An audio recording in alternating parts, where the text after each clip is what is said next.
In this video, we are going to work on prime on the trumpet, the second trumpet part, and we're going to focus on measures 11 through 16. So I'm going to walk you through it, play some of the eighth note parts, make sure you have those, and then I'll put it together.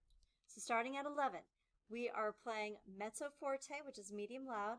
We have a half note C, half note D, kick out that third valve slide, and then we have quarter notes at 12. E, C, D, then eighth notes, we move faster, E, F, and then we go to D. And then at 14, we have half note C, half note D again, and then quarter note E, C, F, eighth note, F, slur to the E, then D, D, D, C, B. And at 16, those eighth note Ds have staccato markings, so separate those and don't let them touch. So we have D, D, D, C, B. And the C slides into the B because they're slurred.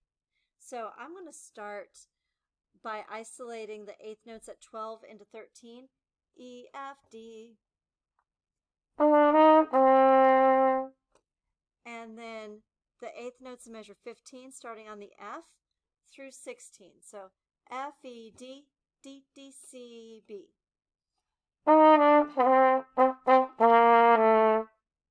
And of course, that's a bit slower than what the tempo really is. So I'm going to go back to 11. My metronome is set at 151 beats per minute, and I'm going to play this for you. 1, 2, 3.